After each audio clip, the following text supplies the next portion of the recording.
बिस्मिल्लाहिर्रहमानिर्रहीम। मेरे तमाम देखने और सुनने वालों को अस्सलामु अलैकुम। नाजरीन, हमने जो पिछला टॉपिक डिस्कस किया था वो था the physical adaptation source of language, और आज का हमारा जो टॉपिक है वो है the tool making source of language.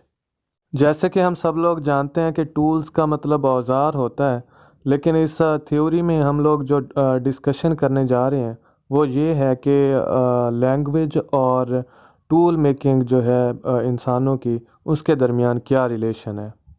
There is evidence that about 2 million years ago human would have become capable of making stone tools. It means that brain was working properly. इस बात के हमारे पास evidences मौजूद हैं कि इंसान ने 20 लाख साल पहले औज़ार बनाना स्टार्ट कर दिए थे, मतलब स्टोन्स और हड्डियों के औज़ार वगैरह।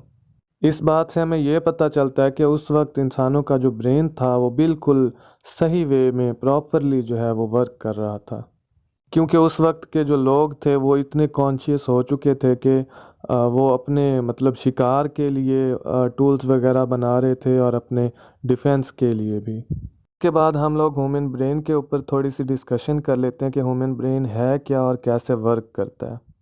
The part of brain involved in complex vocalization and in creating or manipulating objects are very close to each other. जैसे कि हम लोग जानते हैं कि इंसान का जो ब्रेन होता है उसके दो पार्ट्स हैं, दो पार्ट्स में डिवाइडेड है। एक लेफ़्ट हेमिस्फेयर है और दूसरा राइट हेमिस्फेयर है।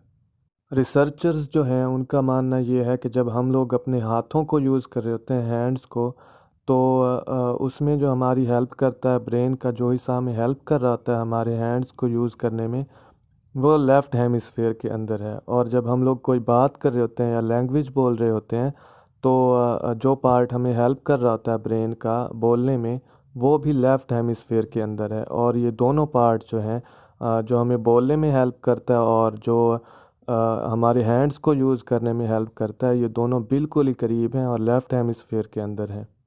तो अगर इस पॉइंट ऑफ व्यू से देखा जाए तो जब हम कह सकते हैं कि जब से इंसान ने टूल्स बनाना स्टार्ट किए होंगे तब से ही वो लैंग्वेज बोलना भी स्टार्ट उसने मतलब किया होगा। उसके बाद हमारे पास कुछ पॉसिबिलिटीज़ आ जाती हैं जिनमें हम लोग देखते हैं कि ऐसे कौन से पॉसिबल वेज़ थे जिनके ज़रिए से उन्होंने साउंड्स क्रिएट की और फिर वर्ड और फिर पूरी लैंग्वेज उन्होंने बोली।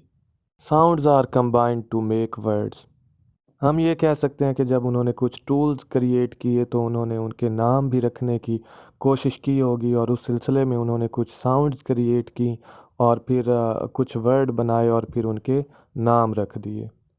It could be possible that they grasp one rock and bring another rock into proper connection to make a word or phrase. और ये भी पॉसिबल है कि उन्होंने जिन स्टोन्स से और जिन पत्थरों से टूल्स वगैरह बनाए थे उन्होंने उनके कुछ नाम रखे और बाद में उन्होंने उन नामों को मिलाकर जो रॉक्स थी उनके नामों को कंबाइन करके फिर एक साउंड क्रिएट की और फिर उनके नाम रखना स्टार्ट कर दिया। और फिर आहिस्ता आहिस्ता उन्होंने फ्रेजेस क्रिएट की और सेंटेंस बनते चले गए। एग्जाम्पल्स के ज़रिए से थोड़ा सा इसको समझने की कोशिश करते हैं। हमारे पास कुछ सैम्बल्स हैं जैसे ब, उ, क, और अगर हम इनको कंबाइन करें तो इनसे बन जाता है book. These sounds are use to make a book then make a phrase good book. हो सकता है उन्होंने बिल्कुल इसी तरह ये एक वर्ड क्रिएट किया हो बुक, और जब उन्होंने इमोशंस को शो करना था, जब उन्होंने अपने इमोशंस को बताना था उसके साथ वर्ड के साथ, तो उन्होंने साथ में लगा दिया गुड बुक। इसके बाद हमारे पास हैं कुछ contradictions. This theory lacks a structural organisation.